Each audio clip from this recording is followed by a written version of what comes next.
you, Jesus.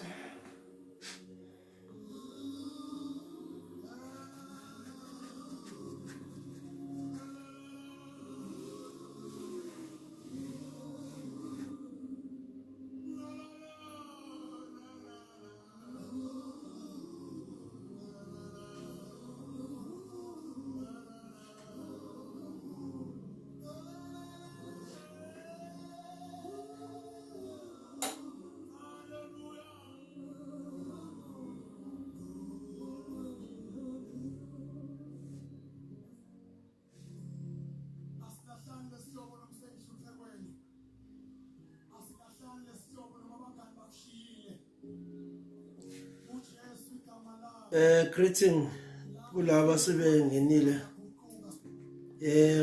sine service yethu kulesithathu ejwayele ngolesithathu sizolinda nje abanye bathi ungena ngathanda ukuthi ube upressa ushare kuyona le video le khona nabanye bezokwazi ukuthi sesi live kulesikhathi samanje. Please share this video before sesho lokho uNkulunkulu akubekile. Please share it.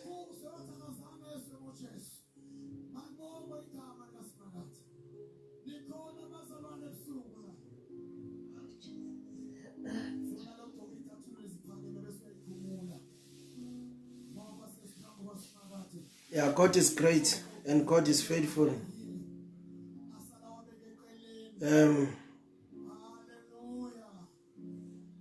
God is faithful. Silinde abanye bathi ungena nenisiza ukuthi uNkulunkulu uthini namhlanje kulesithathu.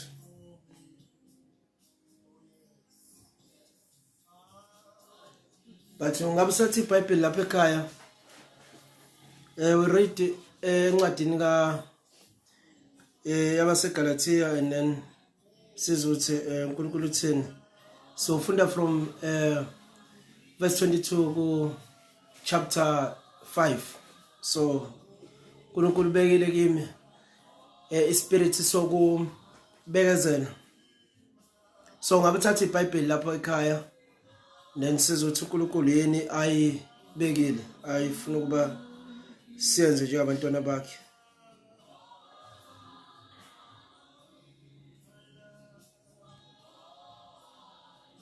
God is great. God is faithful. Even in lesikhathi samanje God is faithful. God is faithful. I think Domiso Dlamini bangifazela.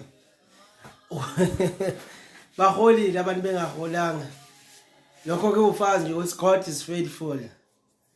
Bonela athi kune debate enkulu la Facebook ukuthi kwenzakalani.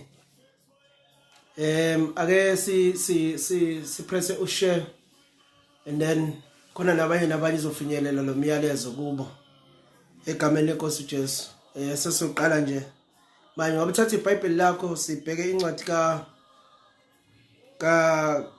Galatia u5 kukhulunywa ayithelo kamoya but kunento umoya ingcwele ayidrophile kimi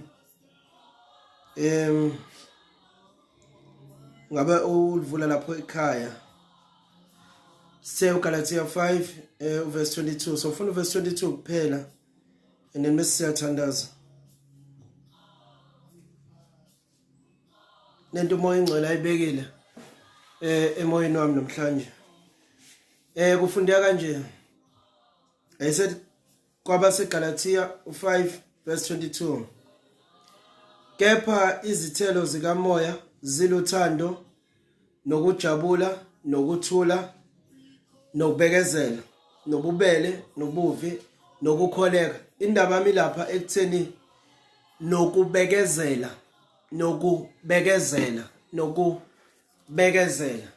Apostle Paul mayikhuluma nebandla ufika khuluma ngemisebenzi yenyama khona la ku chapter 5 ayibale nakhona imisebenzi yenyama bese ezokhuluma ukuthi kunezithelo ekuyithelo zikamoya bese ayibala nje bade sifunda ngisho wehla uverse 23 uyakuthola lokho ukuba kusuke kusabalwa zona izithelo zika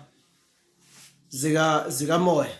But lapha ke ku22 kune devela ukuthi enye izithelo zika moya ukubekezela. Moya ngicela ukukhuluma nami emini namhlanje ukuthi lesimo esibhekene naso one is umhlaba wonke wazi ukuthi kunesimo mangabe ngelanguage esisebenzisayo kune demon eli attack umhlaba wonke abalibiza ngevirus kulesikhathi esibhekene naso. Bese ukuthi okwesibili there is also an attack ebhekene nebandla. Njengoba nje singakwazi ukuyokhonza ndawonye sikhonza ngalendlela esikhonza ngayo esesiqala ukuyijwayela bingajwayelekile kona siqala but manje sekuyasho nje sesiyaqala ukuyijwayela enye nje attack le esibhekene nayo. Bese kuba khona iattack futhi ekhona kulesikhathi samanje ebhekene nemindeni. Well abanye bahlala kuma mansion, abanye bahlala kulezi indlu lezi ezigaba 2 room, abanye bahlala ko 1 room bese bayahlukana futhi ngokuhlala, abanye bahlala bakhelene ngokusondelana. Well sijwayele leligama leli esebenzisa noma ngathandi kahle but ngifuna ukuthi kumbuleke nakuwe leligama lisetshenziswa kuthiwa abantu bahlala emjondolo because ngenxa mhlambe indlela bakhe ngayo. So uyabona sinalokho kudinga ukuba abantu babe nakho ukubekezela. One, umhlaba kulesikhathi lesibhekene nawo uyadinga ukuba abantu abaphilayo whether uyakholwa umuntu noma akakholwa but abe nawo umoya wokubekezela, because ayikho into ebhlungu njalo ukuthi uzwe nomzimba ukucomplainela ukuthi kuyasho nje ukuthi ujwayele ukuhamba noma ujwayele ukusebenza uzwe ukuthi sulalile and usukhathele ukulala, uzwe ukuthi futhi suhlalile kusofa and futhi ukhathele ukuhlala kusofa, ukhathele ukulala, ukhathele ukuhlala kusofa. Abanye abantu nje kulesikhathi esiphila kusona ngoba ngisakhuluma ukukhathala, abanye sebekhathele even ukudla ngoba yabona nje ukuthi baya gainer, abanye bazoqala mhlawumbe bashiwe izimpahla. So the whole universe uyidinga ukuba ibe nawo umoya wokubekezela, ibe nawo umoya ukuthi noma ngakuthiwa kukhishwe i-instruction yama lockdown, abanye kwezinye indawo phesheya bayibiza ama shutdown, but you must have this spirit sokuba ukwazi ukubekezela kulesikhathi esibhekene naso, because ngaphandle kokubekezela njengoba ngisho ukuthi uyakholwa noma ukholwa ngeke uzokwazi ukusurvive ngaphandle kokubekezela. Bese ukuthi okunye ngibalile ngengathi even ibandla li nakho attackeka, because yonke into attackekile kulesikhathi samanje. I think on Sunday ngeke ngaveza ukuthi noma kuthiwa manje unemali but awukwazi ukuenjoy kahle imali. Lokho ayakhuluma ngisho ebandleni ukuthi lento ifuna ukusenza ama level ethu ukuba abesesigabeni esifanayo noma singekho esigabeni esifanayo. Sengisho ukuthi noma kuthiwa unemali engana lesikhathi samanje but awukwazi ukuenjoy because kunento ethi awukwazi ukuthi mhlambe ugibele ibhanoyi uye mhlambe phesheya. So uyabona ukuthi uyadingana nomoya lo ukubekezela. So even the church liyadinga ukuba libekezela and lihlale emkhulekweni linaso le spirit sokubekezela, because mawuhlula ukubekezela ngeke uzokwazi ukukhuleka kahle. Khumbula lithi sikaNkulunkulu uma ufunda incwadi kaGenesis lithi uNkulunkulu lapha ku chapter 6 uverse 6 lithi uNkulunkulu wake wayisola ukuthi umuntu wayemdalelana, but kubonakala uNkulunkulu because Genesis incwadi yokuqala kuze kuyofika encwadini kaMalaika kuze kufike encwadini kaMateyu lapho na kufika uJesu. So uyabona ukuthi uNkulunkulu ukwazile ukubekezela ebekezelela umuntu wabekezela uNkulunkulu kwazi kwafika isikhathi sokuba kwehle uJesu kube uyena ozosilamulela impi kade sibhekene nayo. So uyabona ukuthi nebandla liyadinga ukuba libekezele lesikhathi samanje. Njengoba ngisho ukuthi akusiyo into elula futhi akusiyo into besijwayele ukuthi sikhonze ngalendlela esikhonza ngayo. But masingaba nalesithelo lesisokubekezela sizokwazi ukuyinqoba lempi esibhekene nayo. Even ibandla laqala mayithi umhlabeleli even iBhayibheli liyakusho lokuthi kunebandla elaqalwa abapostoli ibandla lokuqala engasho ukuthi ibandla elivela laphana kwizenzo uthi umhlabeleli silifuze lelo bandla elaqalwa abapostoli nabaprofeti. So bake kwafika isikhathi la khona ekutheni bayahlaselwa abakhonzi even nakahle imessage kaNkulunkulu ngiyakholwa ukuthi even ezinhlizweni zabo lasemoyeni wabo babe nento ukuthi bayabona ukuthi ayihambi ngalendlela ekwakumele ukuthi ihambe ngayo. Ngaye ngathi ngezwe even umlando ukuthi even ukukhonza on Sunday because lithi kaNkulunkulu masidumise ngomoya nangeqiniso. Malisho kanjalo lithi uJohn 4 masidumise ngomoya nangeqiniso belisho ukuthi masingabi nosuku futhi singabi nezikhathi zokudumisa but kumele sihlezi kwindumiso zikhathi zonke. Sihleze sitholakala sisekutheni uNkulunkulu siyamkhonza ngazo zonke izikhathi. Manje ke kuthiwa emlandweni kwaze kwafika isikhathi la khona ekutheni uma abapostoli behlaselwa kwafika isikhathi sokuba cha abahlangane uma behlangana bahlangane ngesonto bahlangane futhi kabuhlungu bengahlangani kahle.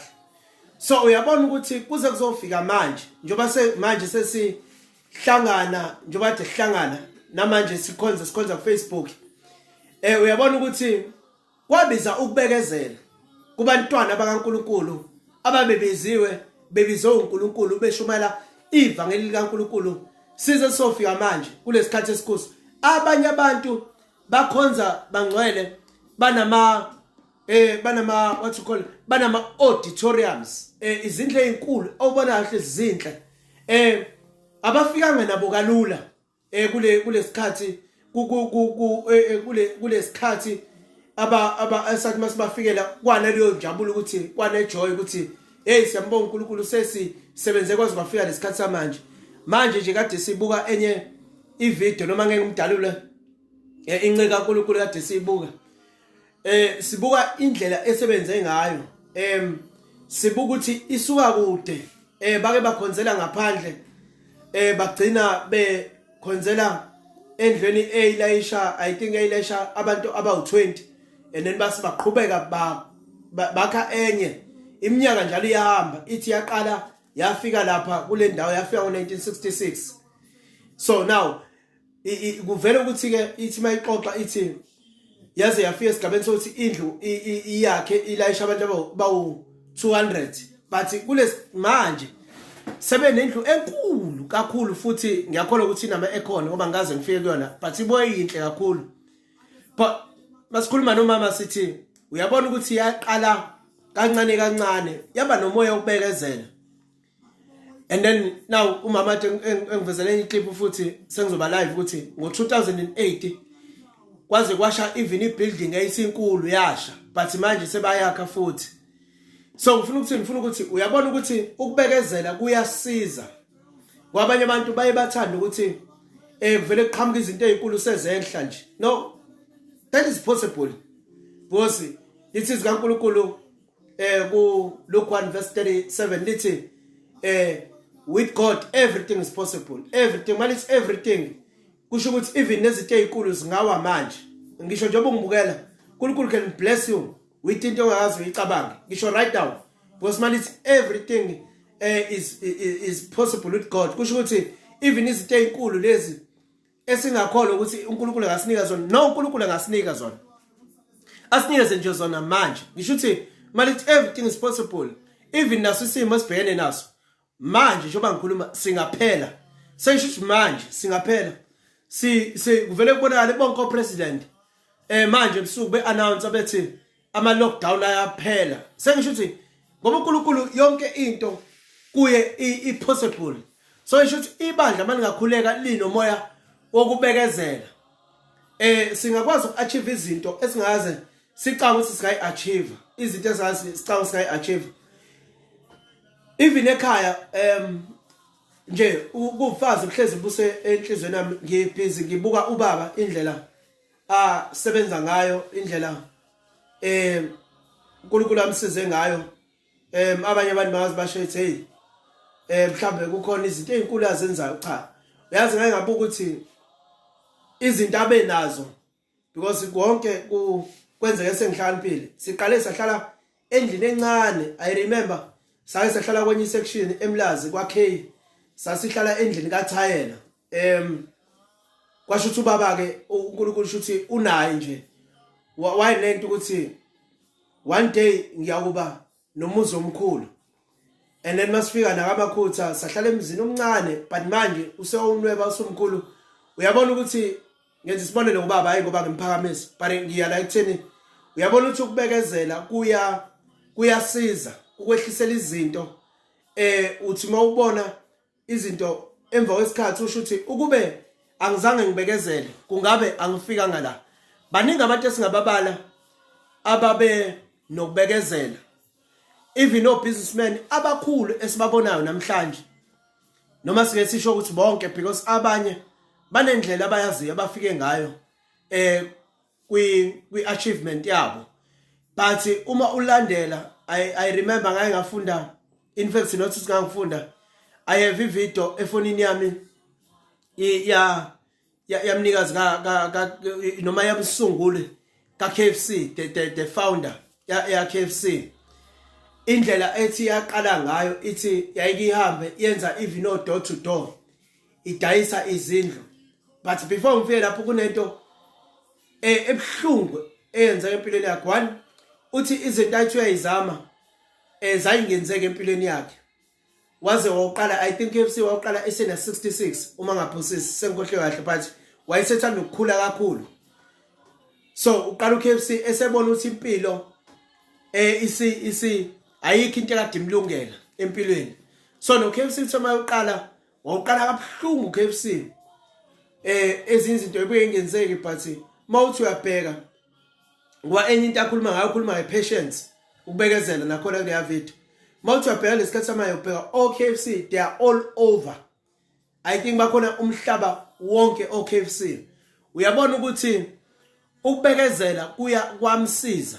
And ngifuna ukukutshela lapho ekhaya usangibuyela ukuthi if singabekezela even nakusona lesi simo esibhekene naso sikambona uNkulunkulu esiphendula kuso. Ngiyajabula ukuthi umfundisi uyangibuka umfundisi uzakwe MJ Zawe. Ngiyathoba kakhulu man of God. So ukubekezela kuyasiza kakhulu ukubekezela. Njengoba ngisho ukuthi uma singa give up sithi noma lithi ibandla abantwana bakaNkulunkulu bathi baya give up sebekhathele bona ukuhlala endlini. Bathi banenye indlela abangenza ngayo. Bathi abasafuni ngisho ukukhuleka bahluleke ukubekezela. Ngeke sikwazi ukunqoba lesimo. Well angisho ukuthi ningabi because ngeke ngambuleleka ukuthi there is something which is called by radical faith. So now we must have that faith kukhona ekubekezeleni nakuyo iprayer. Khona uzoyibona ifaith ikusebenzela leyo. So ngikhuluma ukuthini ukuthi nayo ifaith idinga ukuba sibe naso lesithelo sikamoya sokubekezela khona sizobona izinto zenzeka. Now ngizobuye ebandleni ngicela ukubuyela ngapha ekutheni ngeke ngabale okunye kwesithathu ukuthi kune imizi ihlukahlukene.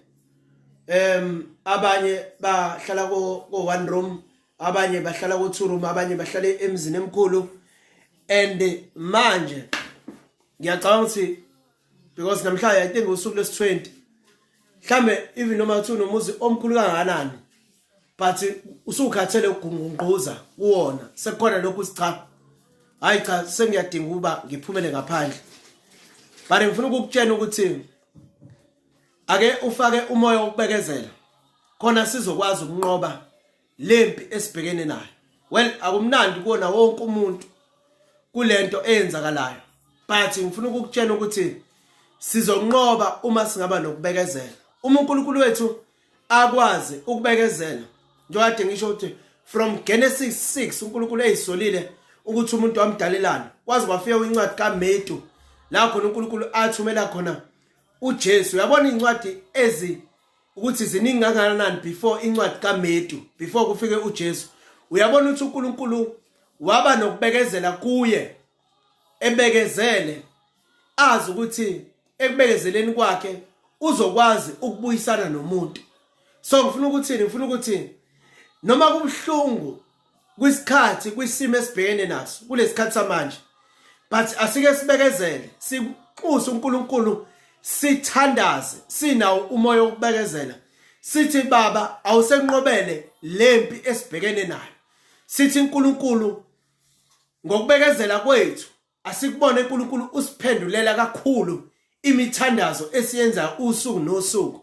Uhlezi lapha ekhaya kubhlungu, even nakumina it is painful ukuthi asihlangani ngekhathi kumina ngabe siyahlangana ngazo izinto engizenza empilweni zimile, because yonke into ibuye ngazuthi imile kulesikhathi samanje. But nginakho lokhu ukuthi ukubekezela esizokubekezela siyibandla lika Kristu, uNkulunkulu uzosenzela izinto ezinkulu. Abanye bayibuza kulesikhathi esibhekene naso bathi kungabe ama prophecies enziwe, ama declaration enziwe ngo2019 kuya ku2020 kuma crossover wonke akade khona, because ingceku nezincekukazi kaNkulunkulu uNkulunkulu ubekile kuzo umyalezo wango2020 la bethenje khona sengisho kumabandla abawalidayo uNkulunkulu ubekile nokubeka. So ngifuna ukukutshela ukuthi lokho uNkulunkulu akukhuluma kuwe la ukhonza khona, azi ukuthi kuzokwenzeka into oyidingayo, udinga ukuba ubekezele. And sesimeni la khona sitestwa kahle ukuthi siyakholwa yini kwizwi nezwi owalibamba wathi leli izwi lami la ngo2020. uNkulunkulu nakimi kukhona kubeka. Okokuqala nje ukuthi uye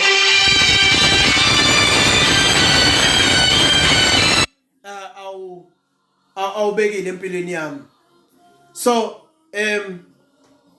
ngifuna ukukutshela ukuthi uza kuba nayo ijoy kuona lo nyaka, and ngifuna ukukutshela ukuthi uNkulunkulu njengoba kubeka ukuthi it is a year of a double portion. Now kuzokwenzeka lokho, uzoyibona izinto uzinika uNkulunkulu futhi ziphindaphindeka empilweni yakho ziba i double portion. Akusho ukuthi ngalesimo esikhona mhlambe isimo esibhekene naso size ukuzosiqeda amandla. No, asizili ukuzosiqeda amandla. Ibandla alisoze laphucwa amandla, ibandla alisoze lehla amandla. Bangcwele ngifuna ukunitshela lonto, ibandla lumzimba kaKristu. uNkulunkulu wethu asikho isikhathi la khona ayonciphelwa khona amandla. Ngisho uSathane ngenzani, but ngifuna ukukutshela ukuthi awasoza amandla kaNkulunkulu aphela ebandleni kaNkulunkulu, because siwumzimba thina kaKristu.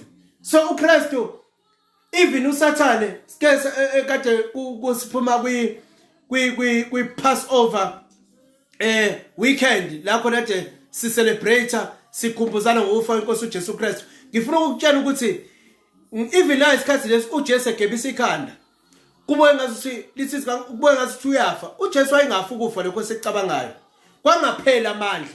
uJesu waye complete umsebenzi, wayefeza umsebenzi ayewuzele. So asikho istage la khona ibandla lika Kristu eliyophelelwa amandla. I know ukuthi abantu abaningi bayakhuluma, more especially abantu abangakhona, babuye ngazuthi ibandla liphelelwe amandla. No, asikho isikhathi la khona uNkulunkulu wethu eyophelelwa amandla. Ibandla luNkulunkulu uqobo lakhe njengoba umzimba kaKristu. So kuyadinga ukuthi sike sihlale phansi si relax njengabantwana bakaNkulunkulu. Sibe naso le spirit sokubekezela. Khona uNkulunkulu eza kusikhumbuza ukuthi who are we kuye? Because sina sizindlalifa zezulu. Singaphezulu kwabanqobi. Lokho ngizolokhu ngikuphinda. And asikho isikhali esilolele thina esiyakuphumelela. That is Isaiah 54 verse 17. Mhlawumbe kuyafuna sikhumbuzane ukuthi asikho isikhali esibekwe ibandla siyakuphumelela. Futhi nolimi ozama ukulahlulela noma ezala ukumelana nathi uNkulunkulu uyakulahlulela. Ngifuna ukusho ukuthi let us have this spirit sokubekezela. I know it is kunzima kwabanye, but let us have that spirit sokubekezela. uNkulunkulu sizombona uNkulunkulu esenzela izinto ezinkulu. Mina I strongly believe ayisome ema status abasakholwa ngishabani ukuthi siyoke kuhlangane ngo2020. Hey, mina I strongly believe ukuthi uNkulunkulu wethu unamandla, uNkulunkulu wethu uyaphila, uNkulunkulu wethu akahlulwa lutho. If we can have this spirit sokubekezela, sibekezela with a prayer, simnxusa uNkulunkulu sina umoya ukuthi no baba siya understand ukuthi now we want have a spirit sokubekezela. Sithi ke nathi uNkulunkulu siyaqonda singabantwana bakho ukuthi kumele sibe nawo lo moya wokubekezela khona sizobona imangaliso zakho ezinkulu. There was a time la khona ibandla elake njengoba ngikhuluma ngebandla ukuthi elake la kwashiswa abazalwane, but kulabo nalabo ababesazi ukuthi uJesu uyinkosi nomsindisi babe nawo umoya wokubekezela. Njengamanje sebebaningi abantu asebekholwa asebezana nenkosi nomsindisi ukuba bazange babekezele ba give up. Cabanga ngabe ivangeli likaNkulunkulu alifikanga kule indawo elafika khona. I know with God everything is possible, but ngizama ukukuvezela ukuthi umoya wokubekezela wasesiza sakwazi ukufika kwinsindiso nathi. Ukubekezela okwakubekezelwa ingceke nezingceke kwazi ezayihlushwa ngalesa sikhathi. So ngifuna ukutshela ukuthi noma ngathi uyabona ukudla kuyaphela kulesikhathi samanje, uyabona ukuthi kubonga ukuthi ziyancipha izinto obuyithengele engazuthi uma kuphinde kuedwa noma njengoba kuediwe ubone ngazuthi Nkosi pho ngizosurvive kanjani. Ngifuna ukukutshela mzalwane wami ukuthi have le spirit sokubekezela. Uza kumbona uNkulunkulu ehamba nawe yonke izonke izinsuku lezi sabelwe zona ukuthi asibe kwi lockdown. Ngifuna ukukutshela ukuthi let us have this spirit and sizombona uNkulunkulu ehamba nathi, uNkulunkulu esephendulela, uNkulunkulu emanathi. I know ukuthi abanye they are being tested kuma business, they are being tested emsebenzini abayisebenzayo, abanye mhlamba abaholanga but ngifuna ukukutshela ukuthi iba naso le spirit sokubekezela. Uza kumbona uNkulunkulu musa ukuduba uNkulunkulu ngenxa yale test. Musa ukuthi hayi uNkulunkulu akekho, musa ukuthi hayi uNkulunkulu shuthi ungishile. No, have this spirit sokuba ukwazi ukubekezela. You are tested and uNkulunkulu ufuna ukuthi uyiphase le test ayibekile phambi kwakho. uNkulunkulu and uyakwethemba, uNkulunkulu uyakwethemba ukuthi ngokubekezela and uzobekezela and ngeke uNkulunkulu uze umthuke njengalokhu unkosikazi kaJobe ake athi kuJobe makathuke uNkulunkulu wakhe. Mawufunda uJobe 2 I think it's verse 10, uJobe wangakwenza lokho because uJobe waba nokubekezela kuye. Ngimbuleleke lokho ukuthi uJobe wayenakho ukuthi uNkulunkulu ngizobekezela kuye, ngizohlala kuye. Uzwala uJobe ethi ngizakuphuma njenganegolide. Ingoba uyazi ukuthi uma ubekezela uphuma usufana njenganegolide, usuyilento uNkulunkulu afuna ukuthi ube yiyo. Because ubekezela ukwakhiwa uNkulunkulu, ubekezelela ukwenziwa uNkulunkulu. Now uzwala uJobe mawuqhubeka ufunda uze kuzwala kuthiwa uJobe izinto zakhe zaphindaphindeka.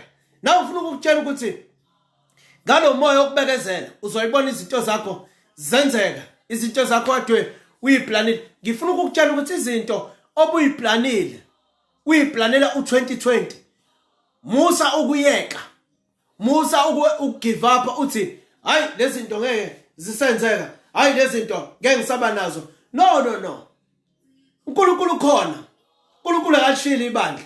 Wena nje bekezela, ubekezele and ububona ubuhle bukaNkulunkulu. Ngisho ukuthi bekezela, iba nanomoya ukubekezela, umbone uNkulunkulu eNkulunkulu, umbone uNkulunkulu eNkulunkulu onamandla, umbone uNkulunkulu eNkulunkulu wempendulo, uNkulunkulu ongahluleki, uNkulunkulu omile ungunaphakade. Unawo lo moya ukubekezela.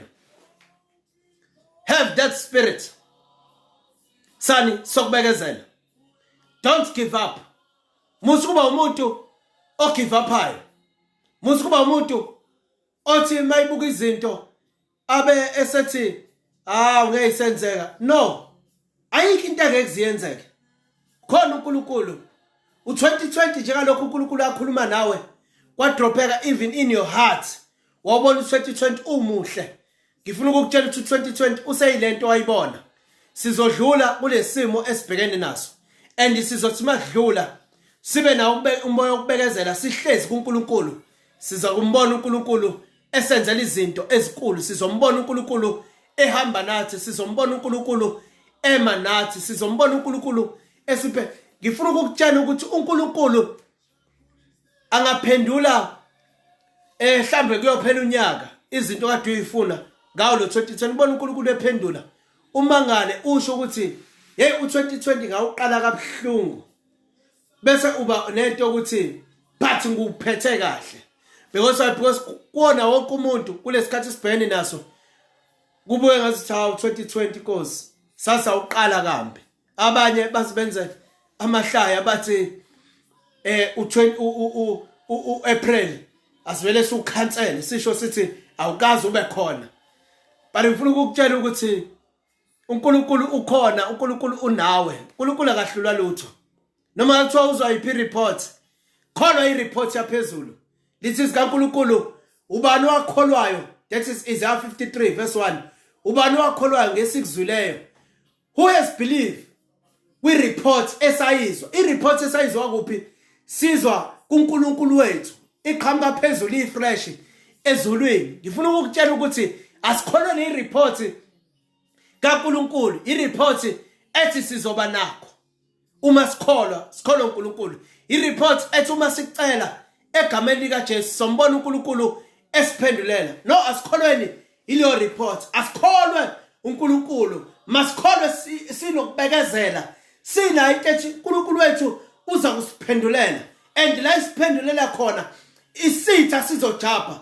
And ngifuna ukukutshela uNkulunkulu kade ngivulela namhlanje ukuthi bazalwane, ibinkulu into ekade iplane uSathane, but kwasho ukuthi ukhona uNkulunkulu wethu. Ibinkulu into uSathane akade ethi uyayenza. Ibinkulu uSathane into akade ethi ufuna ukuyi-achieve, but kwasho ukuthi kukhona isandla sikaNkulunkulu safika leyo nto. I know ukuthi abanye bayatatazela, abanye babuka amavidiyo basabe, babe nento ukuthi hey bokwenzakalani. Ngifuna ukukutshela ukuthi no, kungaphezulu kwalokho esikucabangayo nesikubonayo into ekade iplanwe yisitha, but uNkulunkulu wethu ukhona, uNkulunkulu wethu usivikelile. That's why usaphila manje. Mhlawumbe isitha besiplanile ukuba kube kushaya lesikhathi samanje kube ukuthi awusekho, kwasho ukuthi uNkulunkulu ukhona. That's why ngifuna ukukutshela ukuthi unayo into ongambonga ngayo uNkulunkulu kwi-prayer. Unayo into ongathi uyikhulume nawe, uyikhuluma noNkulunkulu uthi Baba manje ngizoba ne-understanding yokuthi lesithelo sikamoya sokubekezela angibe naso empilweni yami. Angihlale kuso. Mangibe umuntu onakho ukubekezela elinde impendulo kuwe uNkulunkulu ophilayo. Othi uNkulunkulu ufuna ukubona isimangaliso sakho, ufuna ukubona izinto zakho ezinkulu. Ngibekezele uthando ngelingiphelele uthando lakho. Ngizakubekezela uNkulunkulu, umtshela uNkulunkulu ukuthi uzobekezela, ngeke uzusuke kuye, uzohlala kuye. Kukuhle, kumnandi, kukubi, uthi noma kunjani but ngizohlala kuwe ngeke ngisuke kuwe. Uzombona uNkulunkulu ekhambela, uzombona uNkulunkulu eba nawe empilweni yakho. Namhlanje I was praying, ngifonela abantwana bami base God Almighty Ministries. I was praying for them. Ngoba uNkulunkulu ukhulumeni nami wathi angibafonele ngibathandezele khona amandla kaNkulunkulu engeza asuke kubo bezoba naso le spirit sokubekezela. So ngifuna ukukutshela ukuthi nawe khuleka, hlanganyela nathi emkhulekweni uthi ngifuna ukuba nokubekezela. Angifuni ukusuka ekubekezeleni. uNkulunkulu bekhuluma nami ethi angibakhumbuze ukuthi uNkulunkulu uyabathanda and ubathanda kangakanani. So I want to tell you, uhlezi lapha ekhaya ungibukela noma usazongibukela kulabo abazosibukela late, ukuthi iba nawo lo moya wokubekezela. Apostle Paul moya ingcwele ehlezi kuye bekhuluma kuye ethi ekhuluma nebandla laseGalatia ethi malibe nomoya wokubekezela, ekhuluma nathi sabantwana bakaNkulunkulu ethi masibekezele kuye uKristu. So have this spirit sani sokubekezela, bekezela, hlala kuye umoya ingcwele. Cela umoya ingcwele uthi baba ngicela unginikeze umoya ingcwele ngibe nakho ukubekezela okuvela kuwe uNkulunkulu ophilayo. Have that spirit. uNkulunkulu uzokumbona ehamba nawe. Lesimo esibhekene naso ngiyagcizelela sesothandaza, sidinga ukuba sibekezele, sibekezele, sihlale enkosini, singayidubi inkosi, singasuki uNkulunkulu, sihlale kuye uNkulunkulu. uNkulunkulu wethu uthembekile bangcwele, uNkulunkulu wethu uyaphila. Sizombona uNkulunkulu esiphendulela. Ngizolokhu egcizelela lokho. Kunenkazimulo, kunokukhwezela la ngemumva. Sisahleze emakhaya ukwenza uNkulunkulu. Ibandla lamukela amandla, ibandla lamukela inkazimulo entsha, ibandla lamukela umlilo kaNkulunkulu. Nizombona uNkulunkulu bangcwele after this. Manje after this, ngisho after le test esibhekene nayo, sizombona uNkulunkulu ehamba nathi. Uzombona uNkulunkulu kwibhizinisi yakho musu ukukhathazeka. Uzombona uNkulunkulu kuyimali zakho kade uyilindile kwasekwenzeka lento ye lockdown esikuyo. Uzombona uNkulunkulu ekuphendula, uzombona uNkulunkulu eba nawe kuzinto kade uyilindile. Uzombona uNkulunkulu ekuphendula ngokusheshsha uma siqeda ukuphasa le test esibhekene nayo. Le test bangcwele idinga uba siyiphase. Le test bazalwane nawe ongakhonzi, ongamkholwa uNkulunkulu, njengoba ngibala even namakhaya nabantu abangakholwa nebandla lonke lidinga ubekezela ukuthi nawe lapha ekhaya noma kuthiwa ukholwa bekezela kuzolunga. uNkulunkulu ukhona, siyathandaza. Ingceku ziningi, ingcekukazi, ibandla at large, it is praying linxusa uNkulunkulu ukuthi lesimo sisheshe sidlule, lesimo sikungabi sona esibukeka sinamandla but kubona uNkulunkulu enamandla. That's why ngifuna ukukutshela mzalwane ungibukela ukuthi make sure ukuthi njalo when we are live, uma si live, enza sure ukuthi you press share khona wonke umuntu ezowulalela umyalezo noma ezowuza umyalezo kaNkulunkulu eza ukuthi ukhona uNkulunkulu and uNkulunkulu uyaphila. So ahlaleni kuNkulunkulu, sibekezele, simcela uNkulunkulu ukuthi asinqobele lezi impilo esibhekene nazo. uNkulunkulu khona bangcwele, uNkulunkulu unamandla. And ngifuna ukukutshela ukuthi le mpi sinqobiwe noma isinqotshiwe, isidinga into le engilokho ngisho yokuba sikwazi ukubekezela. Bekezela kuzosisiza, kuzosinikeza amehlo kamoya, kuzosinikeza udlebe likamoya ukubekezela. Umuntu nawo umoya ukubekezela akabi nodlebe likamoya, ngoba kuhleze kuduma izinto ayifunayo yena ukuba zenzeke manje. So uhleze ezozona kuphela, akamuzi uNkulunkulu. So ukubekezela kuzosisiza, sizoba namehlo, sizobona ukuthi uNkulunkulu usesinqobele lempi. And enye into sengigcizelela, sizokhuluma kahle ngayo kusasa, singene deep kuyo.